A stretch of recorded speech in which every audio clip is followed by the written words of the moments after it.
Good evening, ladies and gentlemen. Mr. Sanjiv Mehta, Board Member, Air India and Danone, President Commissioner, Unilever Indonesia, and former Chairman and Managing Director, Hindustan Unilever. Mr. Nikhil, President, AIMA. Professor Ravi Dhingra, Managing Trustee, KS Basu Trust, ladies and gentlemen.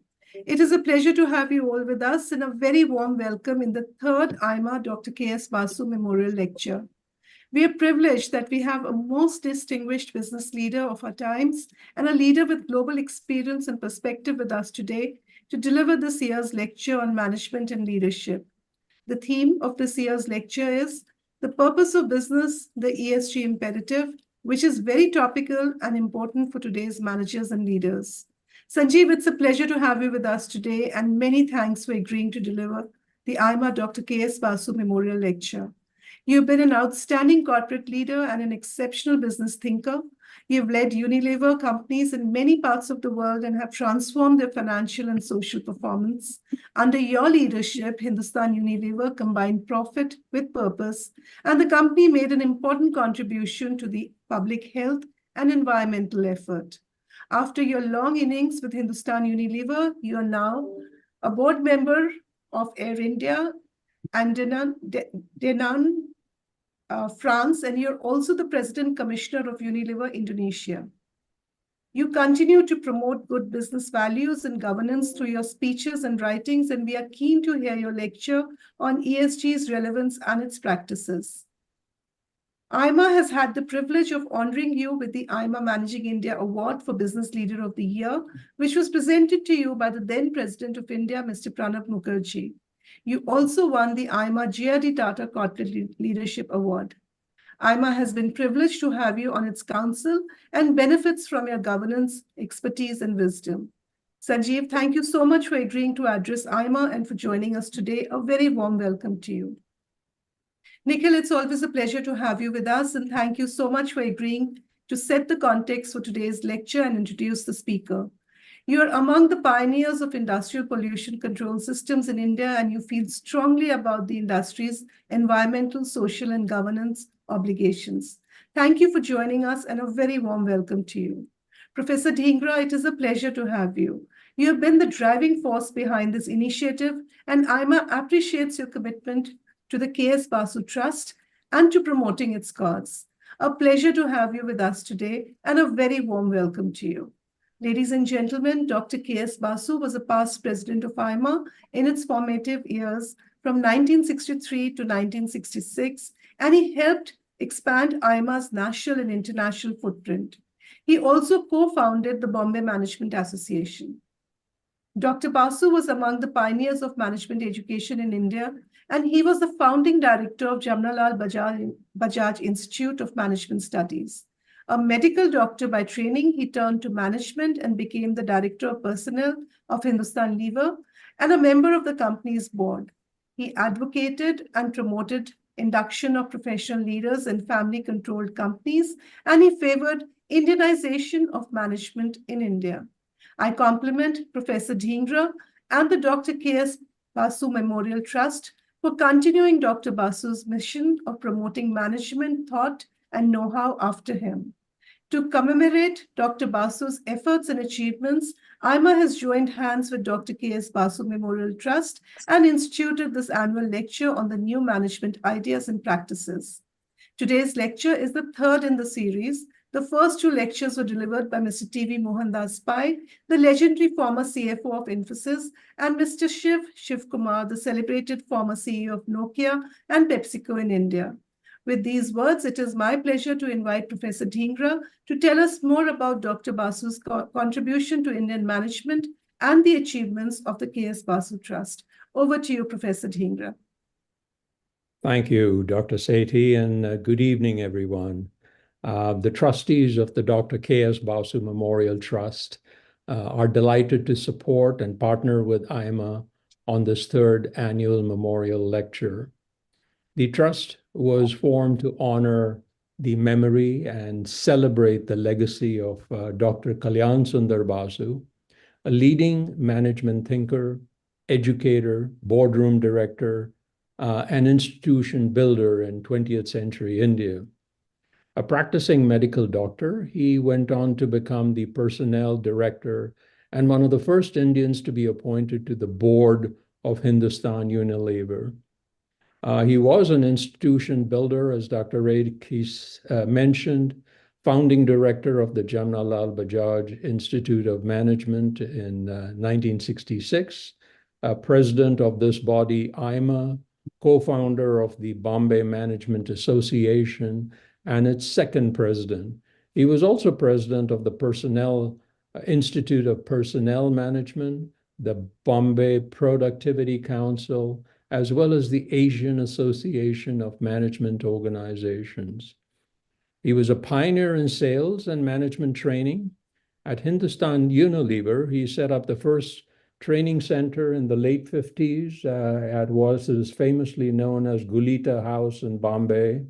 It was the first of its kind for the Unilever organization in all of Asia and was set up on 2 acres of land at Worli Seaface, for which the organization paid a princely sum of 3 lakhs, I might say. He was a visionary leader and educator who inspired and mentored a whole generation of students who have made their mark as CEOs, entrepreneurs, and industrialists in India and around the world. By the 70s, he had become an internationally recognized management educator and practitioner, lecturing and advising around the world. As I look back, there were 3 strong building blocks or pillars that defined his life's work. First, his pursuit for achieving excellence in every sphere. He believed that whatever he did had to be done exceptionally well. Second was a strong ethics and discipline, values which he instilled in all those he worked with. He was a pioneer in pushing for good corporate governance, the G in the ESG framework as we know it today. Third was his passion for Indianizing management training and practices. He was a staunch early advocate for developing a homegrown management model, teaching management concepts and practices in the Indian setting, reflecting Indian values and management style.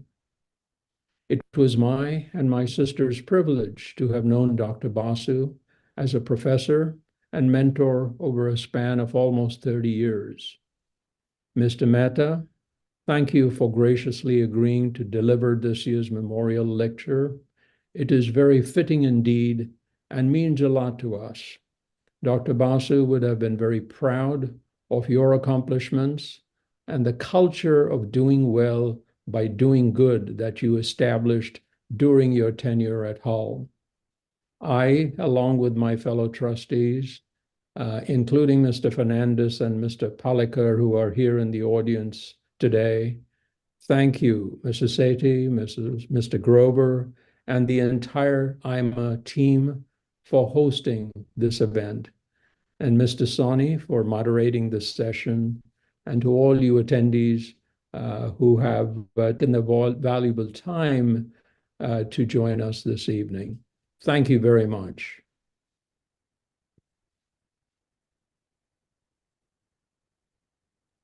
May I now request Nikhil to set the context and take over. Thank you very much, Rekha, and a very good afternoon to everyone. Sanjiv, Professor Dhingra, Rekha, ladies and gentlemen. It's a pleasure to have you, and thank you for joining us for this third annual AIMA-Dr. K.S. Basu Memorial Lecture. As Professor Dhingra just pointed out, matters seem to have come full circle because Gulita happened to be part of my wife's family's estate. So it's really very fortunate for me to be here. And thank you, firstly, Sanjiv, for accepting to deliver this year's Dr. K.S. Basu Memorial Lecture. Ladies and gentlemen, we're privileged to have the former chairman and managing director of Hindustan Lever and a friend of AIMA, Mr. Sanjiv Mehta, as our keynote speaker today. Sanjiv, it's a pleasure to have you, and many thanks for agreeing to deliver this lecture this evening. It's quite fitting that we have a recent leader of Hindustan Lever to commemorate and celebrate a Hindustan Lever leader of an earlier era. Dr. K.S. Basu was a director of personnel and a member of the Hindustan Lever board in the 1960s, and he devoted himself to promoting good governance and social responsibility at the company. Dr. Basu is also the past president of AIMA and led a nascent AIMA for 3 years and helped strengthen its foundations as a national fulcrum of India's budding management movement. He then went on to head Association of Indian Management Associations, AMO, for AIMA. He was a leading campaigner of professional management, and he made a big contribution to management education. He was also the founding director of the Jamnalal Bajaj Institute of Management, as was pointed out earlier. Sanjiv, you led Hindustan Lever through a decade of health, environmental, economic, and geopolitical crises. You put the larger purpose of your company on the same footing as its profits. Under your leadership, the company not only achieved great financial success, but it also became more conscious of its environmental, social, and governance performance. You have said many times that business and brands must be forces for good, and you have walked the talk. We look forward to hearing your lecture on the core purposes of business and the importance of ESG practices in ensuring its continued legitimacy and growth. Professor Dhingra, it's a pleasure to have you. And you are an MBA from Jamnalal Bajaj Institute of Management Studies, where Dr. Basu taught. You're also an MBA from the Wharton School, Philadelphia, which so happens to be my alma mater as well. In addition to teaching management, you also are a practicing manager and are the president of the Connecticut-based Spectrum Marketing. Since 2014, you've taken charge of the Dr. K.S. Basu Trust, and we appreciate your efforts to continue Dr. Basu's cause. Thank you very much for joining us, and a very warm welcome to you. Ladies and gentlemen, ESG as a next level of corporate obligation that goes beyond the business engagement with the society as we know as CSR. ESG is seen by many as a tool to fix a lot of problems in the world that is worried about climate change, the effect of business activities in public health, growing inequality of income and opportunity, increasing economic and political repression, as well as distorted business incentives.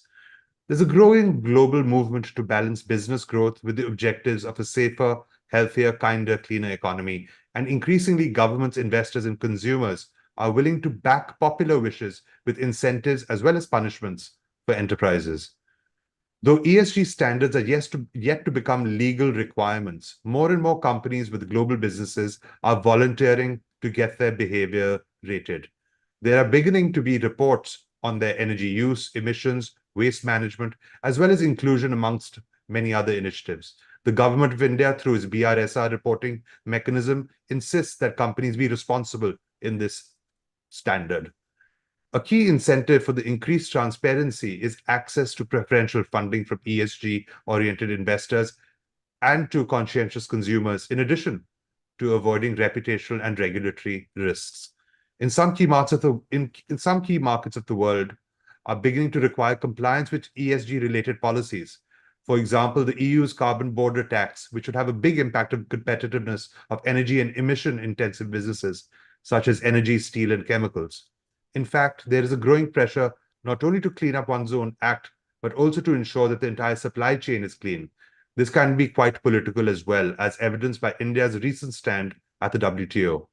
We're privileged to have an opportunity to hear Sanjiv's view and ideas on the desirability of ESG practices and his ideas on the way to make ESG an instrument of good for both business and society. It's my pleasure to welcome Sanjiv to deliver the AIMA-Dr. K.S. Basu Memorial Lecture on the purpose of business, the ESG imperative. Sanjiv, before I hand over the time to you, ladies and gentlemen, if you do have questions for Sanjiv, I request you to put it in the comments box of this chat, and I will try to get to them if there's time to take question and answers towards the end of this lecture. Over to you, Sanjiv. Thank you. Thank you, Nikhil. Thank you, Professor Dhingra. Thank you, Rekha. Ladies and gentlemen, greetings to you, all of you from Mumbai. It's a very special honor today. In Hindustan Unilever, we certainly believe in honoring history and legacy. So it's a privilege to speak today in honor of a great leader of Hindustan Unilever, Dr. K.S. Basu. So what I'm going to share with you today is my perspective on why I believe that ESG is an imperative for the business. Today, we are facing several challenges. In the coming years, the magnitude of change could be something hitherto unseen and could come from a combination of several external factors. The rise of technology, especially Gen AI, and the resultant creative destruction could have a very major adverse impact on white-collar jobs, with potentially 1 billion jobs disappearing or replaced and requiring a fundamental shift in the skills needed. In India, ladies and gentlemen, we must remember that we must create 1 million jobs every month to gainfully engage our youth. An accelerated demographic shift with a rapidly aging population in places where the industrial and knowledge infrastructure exists on one hand, and a rapidly growing population in less developed geographies on the other is another big challenge. A material impact of climate change with consequent floods and droughts. The environment continues to deteriorate, and if we do not cut down our greenhouse gas emissions substantially every year in the foreseeable future, the global temperature could potentially rise by as much as 3 degrees Celsius by 2030, by end of the century. The consequences of this rise will be disastrous for several countries and in fact for the world at large. According to National Oceanic and Atmospheric Administration's 2019 Global Climate Summary, the combined land and ocean temperature has increased an average rate of 0.07 degrees Celsius per decade since 1880, but the rate has doubled since 1981. The 10 warmest years on record have all occurred since 1998, and 9 out of the 10 have occurred since 2005. Climate change and environmental challenges have led to loss of lives and livelihoods, large-scale displacements, loss of biodiversity across the world. Even today, 1 in 3 people across the world do not have access to safe drinking water. In a country like India, the impact is even more pronounced. A large part of our population depends on agriculture as the source of income, a sector which is most vulnerable to climate change. In the last 2 decades, major floods that hit India caused severe economic damage, estimated at over $50 billion, killing over 27,000 people and affected more than 370 million people. The Kerala floods in 2018 resulted into an estimated loss of 1% of the state's GDP. Over 800,000 people were displaced and over 400 lives lost just in the Kerala floods. According to the 2017-18 economic survey, extreme temperatures and droughts can shrink farmer incomes up to 14% for key crops. According to a World Bank report, rising temperatures and changing monsoon patterns from climate change could cost India as much as 2.8% of GDP and depress the living standards of half the country's population. If India does not materially improve the management of its water resources, we will have half the water we need, and this flashpoint is just about 10 years away. The fourth important bit is lack of trust between the leaders and the people they lead. An organization or a country's ability to succeed is defined by the trust in the mission and leadership. The Edelman Trust Barometer reveals a new paradox at the heart of society. Innovations offer the promise of a new era of prosperity, but risks exacerbate trust issues, leading to further societal instability and political polarization. We've seen many major corporations across the world implode because of lack of integrity, and poor governance.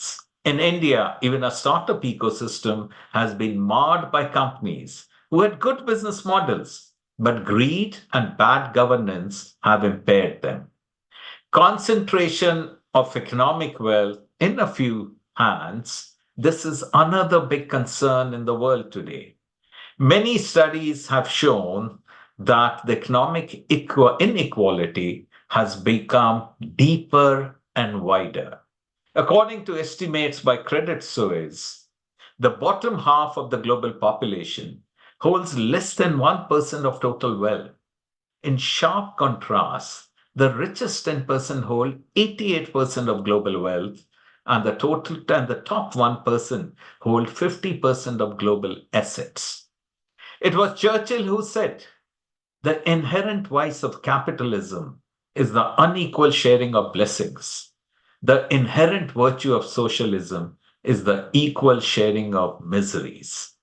Socialism has failed, and capitalism has shown that it is one of the best ways, or perhaps the least bad way, to allocate scarce resources in the world.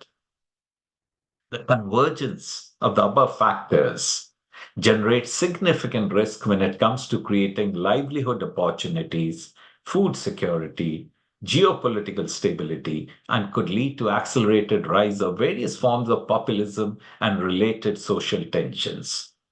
The COVID pandemic demonstrated how fragile and unsustainable the world has become. The pandemic looked like an improbable event, but was in many ways predictable and predicted.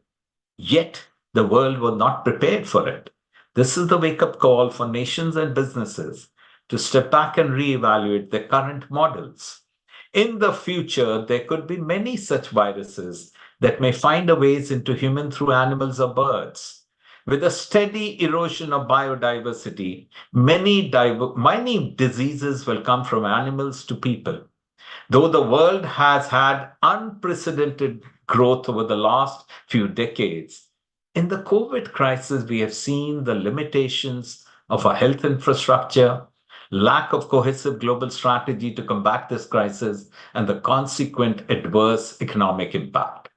In the last global financial crisis, we reacted swiftly to stabilize the financial markets, but we neglected the social dimension, thus deepening the inequality in the world. Similarly, during the COVID pandemic, the role of multilateral agencies left much to be desired. The role of business in society keeps getting redefined. For a long period, the Western capitalist model lived by the maxim expounded by Milton Friedman that the business of business is business. This has changed over the years. In 2018, Larry Fink, the founder of the giant BlackRock, wrote in his annual letter to the chief executives, "To prosper over time, every company must not only deliver financial performance, but also show how it makes a positive contribution to society. Companies must benefit all their stakeholders, including shareholders, employees, customers, and the communities in which they operate." In recent times, there has been a kind of backlash against ESG, especially in the US. Critics are arguing that ESG investing sacrifices financial returns in favor of social and environmental goals.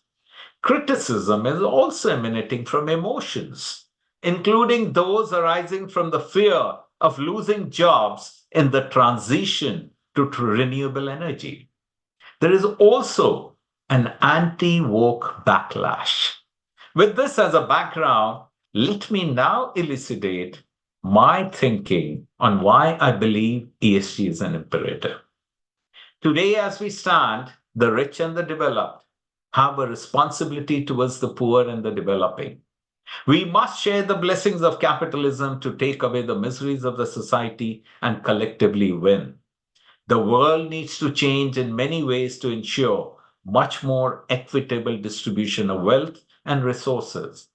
The model of capitalism, with its one-dimensional focus on short-term shareholder value creation and winner takes all, needs to change. We must be at the forefront of propagating and living the multi-stakeholder long-term compounding model, which we can call as the compassionate capitalism. There is ample evidence to demonstrate that when we focus on consumers, customers, and suppliers, employees, planet, and a society, then shareholder wealth does get created. In this context, businesses have a crucial role to play at multiple levels. By the sheer nature, companies are places where people with very diverse backgrounds, belief systems, religions can work peacefully at building something which transcends but also leverages individual differences. In doing so, they set the standard of what a peaceful and diverse society could be and prove such a society is still possible. They should play the role of an island of stability in an ocean of instability. For the world, this means a new social contract where profit, people, and planet are central to shared prosperity. Against the background of the world wars in the last century, the leaders created a new world order. A great example is Bretton Woods after the end of the Second World War, which led to the formation of IMF, World Bank, and many other multilateral institutions. All of us need all of us, not some of us. This has been a historical truth forever, and now it is even more important. We will need to push the reset button on our world to ensure a just transition to a better future. The transition needs to address all the convergent crises and can only be done with international cooperation based on the real needs of people for health, economic security, and respect for the human rights. We need to build a new social contract on responsible and equitable growth, inclusion, and social justice. There is no viable substitute for multilateral cooperation, but multilateral agencies need to be reinvented, restructured, and recreated. Thanks to technology, the world is vastly interconnected, and we need to rely on each other greatly to address some of the challenges we face. This is no longer about fixing the sail before the voyage. The crisis has shown how businesses need to fix what is broken while sailing through uncertainties and challenges. Businesses need to create foundations strong enough to weather future storms. We must reinvent our society and economy to tackle the challenges of our time. Climate change needs to be tackled at the necessary scale and speed through wider transformational changes to the systems in which we operate. Businesses have a very important role to play in this. We need a network of companies who will coalesce around some of the intractable problems which they know they cannot handle on their own. They will have to coordinate the activities to make progress rather than working unilaterally and competitively on all issues. The debate on business and environment has been framed in a very simplistic yes or no. Does it pay to be green? Academics and environmentalists would of course say yes. The underlying assumption is that our earth is sick and therefore it ought to be profitable to find ways to help it get to good health. This, I believe, is faulty reasoning. The hard truth is that environment problems do not automatically create opportunities to make money.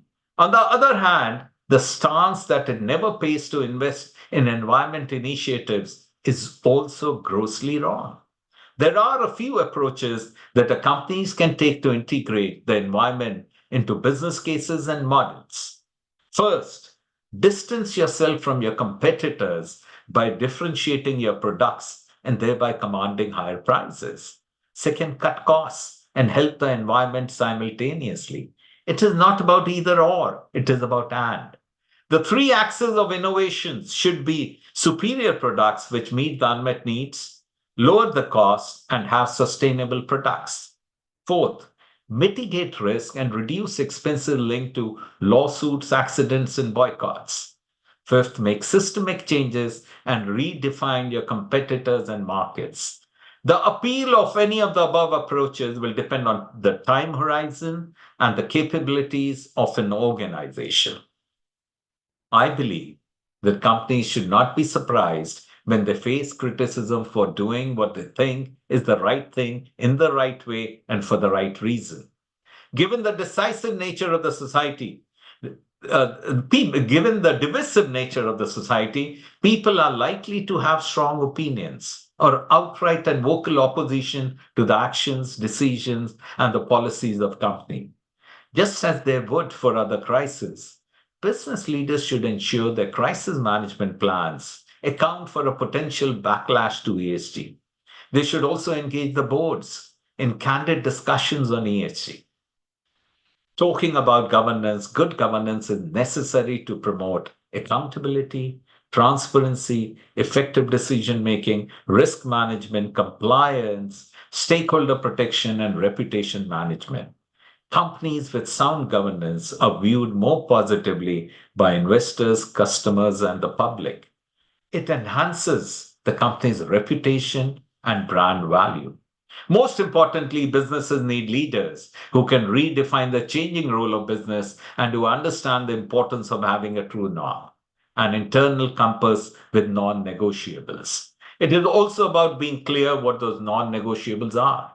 And most importantly, it is about sticking to them in good times and in adversity. Let me now talk about Hindustan Unilever and ESG. I've had the privilege and honor of leading Unilever's businesses in over 25 countries in different parts of the world for the last 21 years. During my last 10 years at Unilever, I've led the business in India and South Asia. Let me share some insights and experiences from my journey with Unilever as far as it pertains to ESG. Unilever's purpose for many years has been simple but profound: to make sustainable living commonplace. Way back in 2010, Unilever had laid down its sustainable living plan with a clear intent, and by articulating scores of actions to decouple its growth from its environmental footprints. This was way before ESG had got fancy. All the objectives were not met, but the thought got deeply entrenched in the business. Unilever, ladies and gentlemen, has got three simple but fundamental beliefs. Companies with purpose last, brands with purpose grow, and people with purpose thrive. Unilever is working towards accelerating climate actions within the company's operations and the wider value chain. Globally, a clear set of actions and commitments designed to improve the health of the planet were announced. Its actions include the commitment to net zero emission from all its products by 2039, from the sourcing of materials that are used up to the point of sale of its products. This is 11 years ahead of the Paris Agreement deadline. It is also challenging itself to even higher standards to protect high carbon ecosystems like forests, peatlands, and tropical rainforests, and it is working towards a deforestation-free supply chain. Unilever also announced plans to tackle the most visible environmental issue in the consumer goods industry, which is plastic packaging. It set bold targets globally that included halving its use of virgin plastic and helping to collect and process more plastic packaging than it sells, to make 100% of its plastic packaging reusable, recyclable, or compostable by 2025, and further, 25% of all the plastic it uses is expected will come from recycled sources by 2025. In India, it has reduced CO2 emissions in manufacturing by 85% per ton of production since 2008. It has increased its share of renewable energy in manufacturing to 71%. The water usage in manufacturing has been reduced by 58% since 2008. The total waste generated in its manufacturing has been reduced by 63% compared to 2008. Over 75% of tomatoes used in Kisan ketchup and 78% of the tea for its brands have been sourced sustainably. For the last couple of years, it has been collecting more plastics from the streets of India than it uses in the packaging of its finished products. One of the most significant challenges that I talked about, which our country faces, is that of water. Agriculture accounts for 80% of our freshwater use. As a country, we grow water-intensive crops on 54% of our cultivated land and use at least twice the amount of water to grow 1 unit of food versus many other countries. Despite large dams and canals, India's farmers are heavily dependent on groundwater for irrigation. With over 30 million estimated bore wells, India draws nearly 25% of the world's groundwater. This is more than China and the United States combined. Over-extraction of groundwater has led to 60% of India's districts being declared critical on groundwater. It is therefore not surprising that summers and cropping seasons are marked by stories of distress. Excessive extraction has also caused contamination. As a result, India is ranked 120 out of 122 countries in the Global Water Quality Index. A Niti Aayog report suggests that severe water scarcity will eventually lead to a severe loss in the country's GDP. HUL set up Hindustan Unilever Foundation to support scalable solutions that can help address India's water challenges. It establishes the Water for Public Good program with the belief that water, like air, is a common shared resource and must be managed by communities. To date, our programs working with our partners have created a water potential of 2.6 trillion liters of water, a quantum equivalent to the drinking water needs of all adults in the country for a whole year.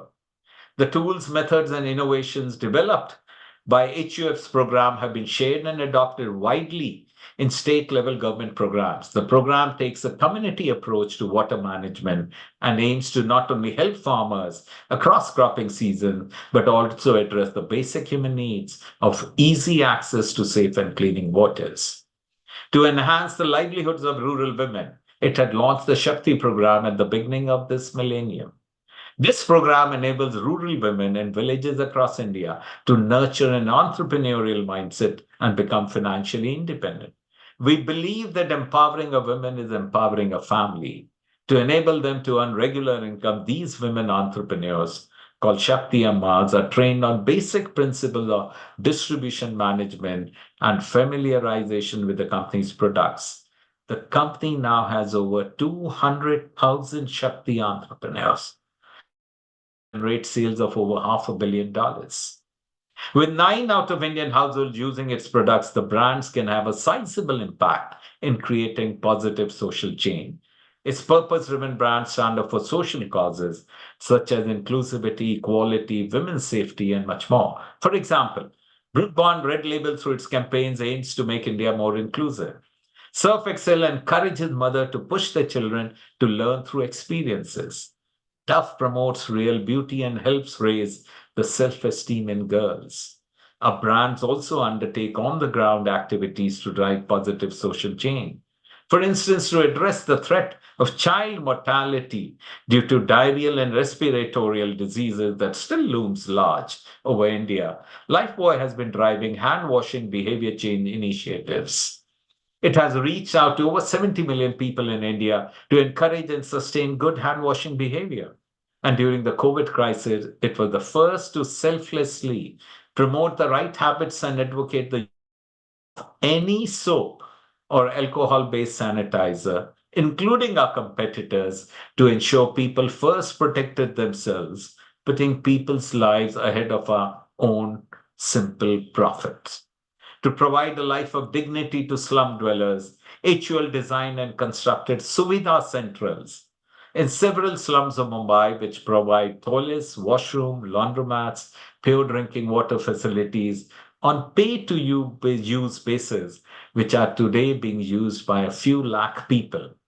This is a model which can be scaled at national level. To contribute to a fairer and a more socially inclusive world, HUL is moving towards ensuring that its managerial population will be gender balanced in a year or two from the existing 45%. People who directly provide goods and services to HUL will earn at least a living wage by 2030. And 1.5 million young people will be equipped with essential skills by 2030, and 5% of its workforce will be people with disabilities. These are challenging targets, but I will believe can be achieved. A question may cross a cynic's mind. What was HUL's financial performance during this period? Well, during my 10 years, the turnover crossed by 2.3x, the operating margins increased by 800 bips, and the market cap went up from $17 billion to to $76 billion, making HUL the fifth most valuable company in India. The principles of our ESG journey can be captured as under. First, business and brands have to be a force for good. Second, business has to be driven by purpose and values. Third, ESG is a journey and not a destination. Fourth, have a multi-stakeholder model. Fifth, what gets measured gets improved. Sixth, sustainability needs continuous innovations. Seventh, adopt a value chain approach. Look at the entire value chain. 8, build capabilities in the entire ecosystem. Because it's not just about we as a company. Unless the suppliers and distributors are part of the effort, we will not be able to make a difference. 9th, very importantly, create bespoke India models.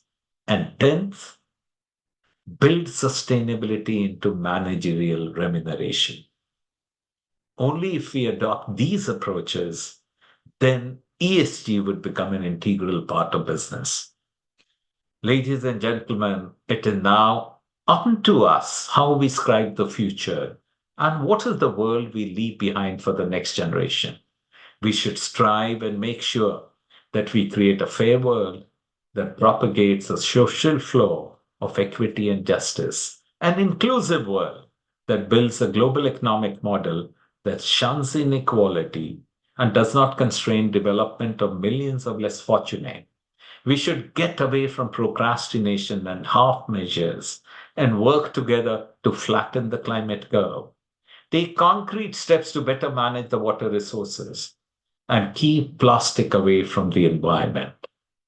The Excalibur is now in our hands. It is on us how we establish the righteous that creates a harmonious and ecologically balanced world. Thank you so much for listening to me today. Thank you so much, Sanjiv. Thank you for your wisdom. Thank you for your managerial insights. And thank you for laying out the journey and your work that you did with HUL. It really is inspiring. We have many students who are joining us today, and Rekha has just informed me that in excess of the 400 plus participants that we have on the Zoom call, several universities are joining us as well, including Shobit University, NADP, MS Ramaiah, Sabaram, Thakur Global University, and Acharya College. So we have many students here who hopefully are taking inspiration from all your words. We also have several hundred people who are joining us through social media, through LinkedIn, Twitter, Facebook, and YouTube. And of course, this would be a record for everyone to on YouTube as a repository so that they could gain on this wisdom at a later point in time. But Sanjiv, since we have some time, I thought I could ask you some questions which may be pertinent to our stakeholders and audience here. And you laid out a very comprehensive model, not only in which how you evaluate it within Hindustan Unilever, but the prescription as to how businesses should look at it, but also the problems that the model actually creates. And you started off by saying that, very frankly, there's a role of risk, and risk is built up. And ESG should be viewed from a perspective of risk of a company, and not addressing it appropriately leads to mistrust in multiple different forms. But when we look at ESG, the time frame of those risks are evaluated differently by different types of management. You have family-driven enterprises who possibly believe that they have to have succession planning within their family, and so their time frame is different. Professional management are probably better equipped to deal with some of these issues, but they may have more short-termist mindset in their approach towards ESG. In your experience, as well as in your wisdom, what do you think is a correct time frame that people should view the problem of ESG with? Yeah, this is a very interesting question, Nikhil. And I vividly remember when I used to lead FICCI, and in one of National Executive Committee meeting, when I was talking about ESG, there were many questions raised. And many people talked about that, who is going to pay for ESG if we pursue it? Yeah. Now, the important bit to understand that in many cases, ESG, the returns that you will see would not be immediate. Yeah, but you pay it forward. But if you don't pursue this path, you would not have a social license. And in many ways, you would find it difficult to operate. I'll give you a very tangible example, a very palpable example. Many people ask, wow, what has HUL got to do with water? Why are you guys investing so much of your managerial expertise, your resources on water, managing water for the country? Now, first is it's good for the society. The second is there is also a self-enlightened interest, right? When you get up in the morning, you want to have a great cup of Taj Mahal or Brook Bond tea or brew coffee, you require water. Yeah. When you want to take a shower, you would be using Lux or Lifebuoy or Dove, you require water.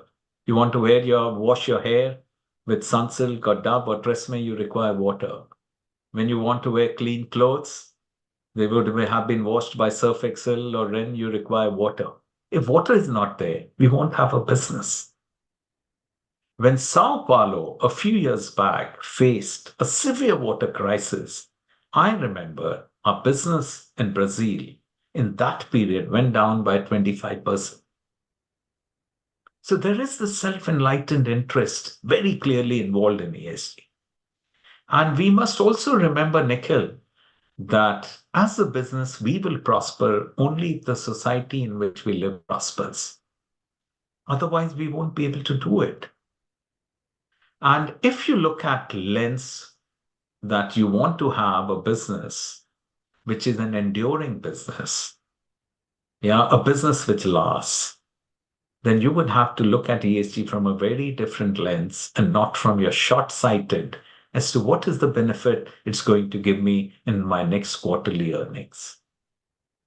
Oh, thank you. It's very insightful. You did point out about the fact that about 60% of the water blocks in the country are critical or overexploited. And increasingly, if you look at it from the time frame of those businesses extracting a precious natural resource, it's unsustainable for businesses to continue in that manner. And of course, for people to look within that time frame, a longer time frame, is extremely important. But it brings me to the next question, that with limited managerial capacity at different types of firms, between the E and the S and the G, each of them stand for something different, and they have very different paybacks for people. The current focus in the Western world is very much on decarbonization and climate change, which you could look at in the light of environment, possibly. Yeah. Governance has been a very strong issue for us in our startup ecosystem, as well as in legacy enterprises, which went through a lot of governance-based issues, which led to unsustainability of their business enterprises. Yeah. But as you sit today, and of course, what would, out of those three, which would be your priority for India and Indian businesses to focus on? Sure. Nikhil, many times people ask me a question. Tell us one reason why you succeeded. Yeah. In business, it's never about a one reason.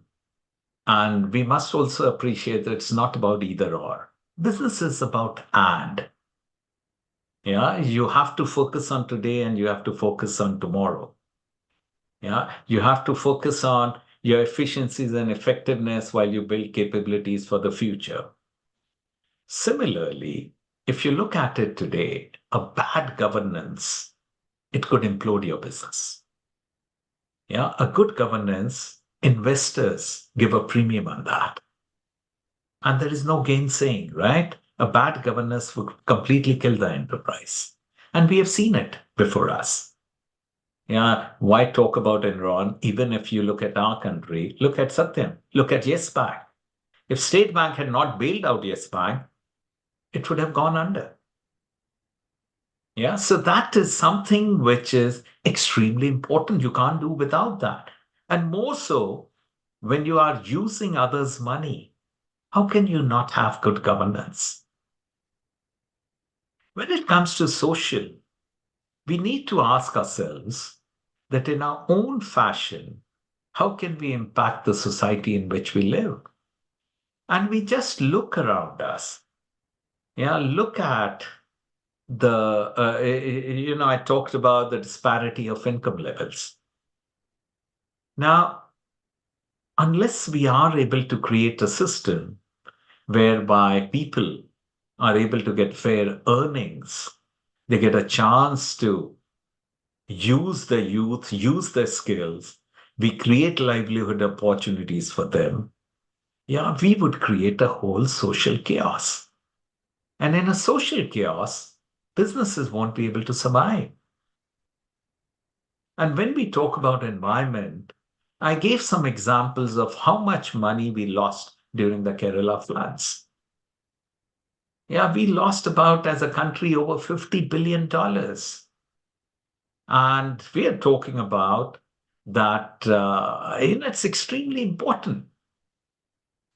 Many countries today talk about, net positive in 2060 and 2070. But the most critical bit is, what are we going to do in this decade and beyond?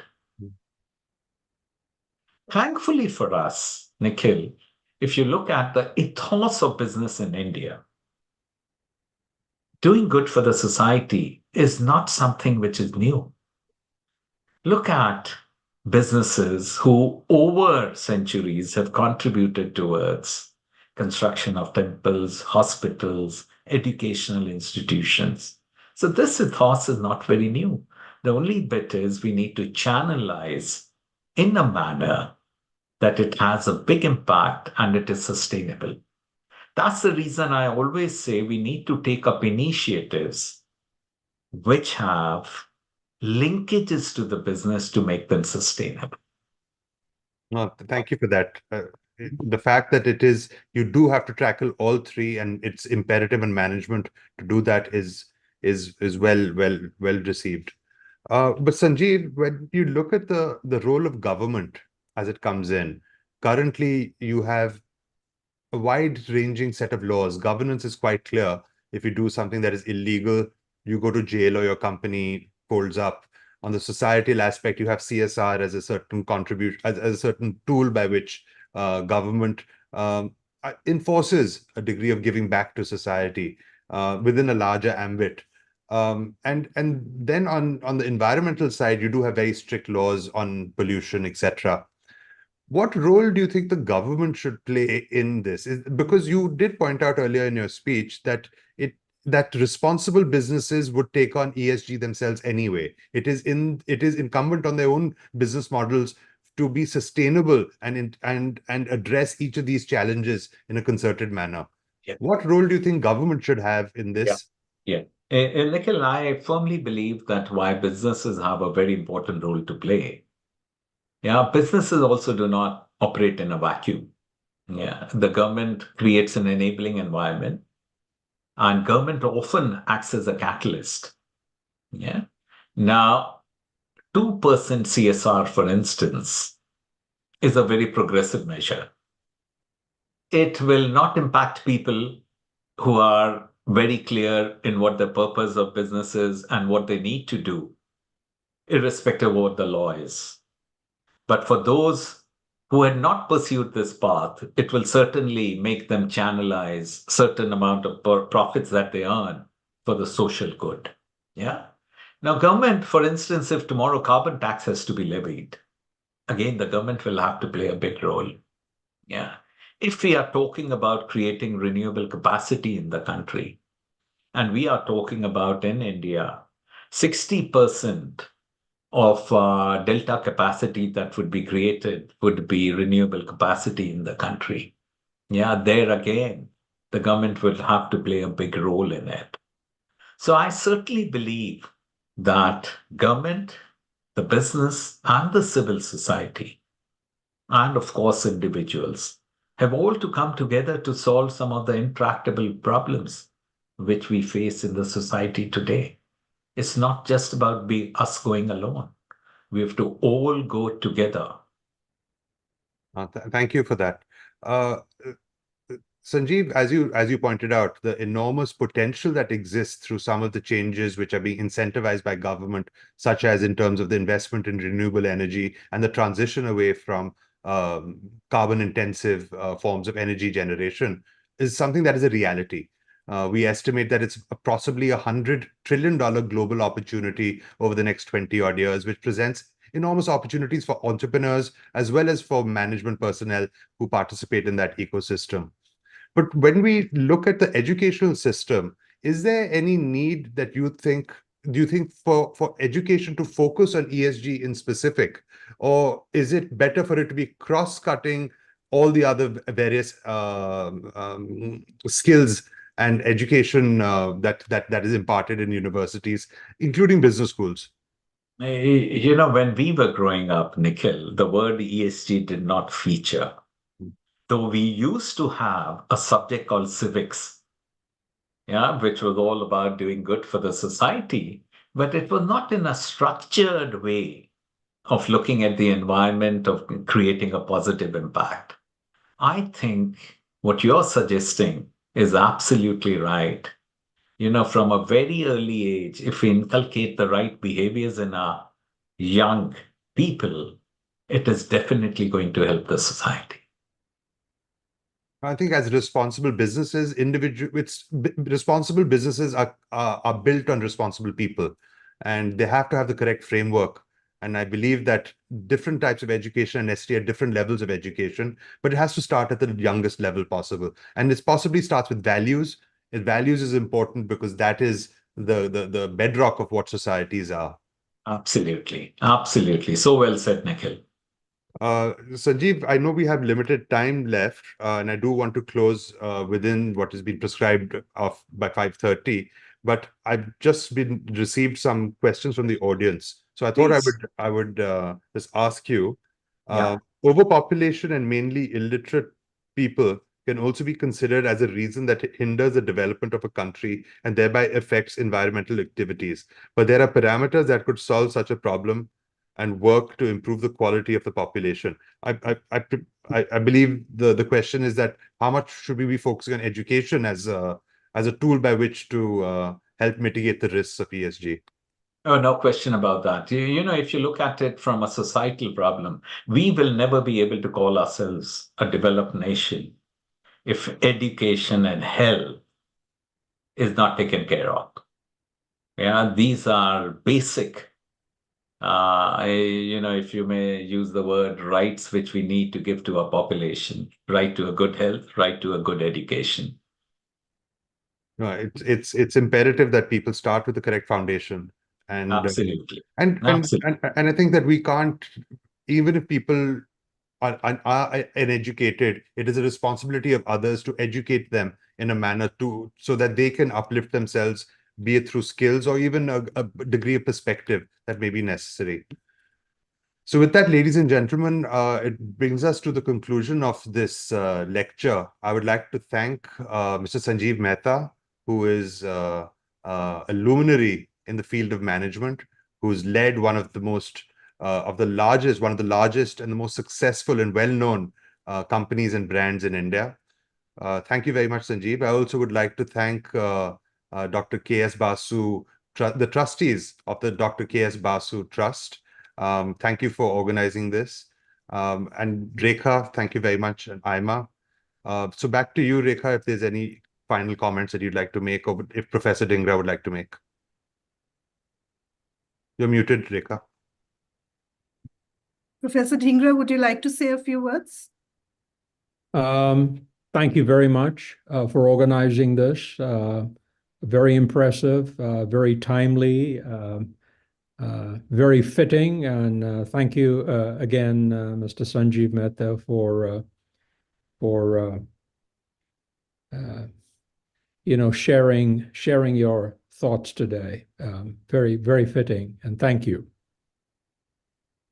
I'd like to just add my thanks to Sanjiv. Sanjiv, thank you so much for accepting our invitation. It's always such a pleasure to have you with us and to listen to you. You always add so much to everyone's thought process. So many thanks for joining us. Nikhil, thank you for moderating the session so well, as usual, and Professor Dhingra and all the trustees at KS Basu. We'd love to continue working with you, and I hope we'd be able to do many such programs going forward. Thank you to all the participants Thank you. who have joined us today, especially all the young students from various colleges. I hope you've had some understanding of how ESG is important in the coming days, and would focus on this area very seriously. And thank you to all. Thanks again, and good evening. Good evening. Bye, everyone.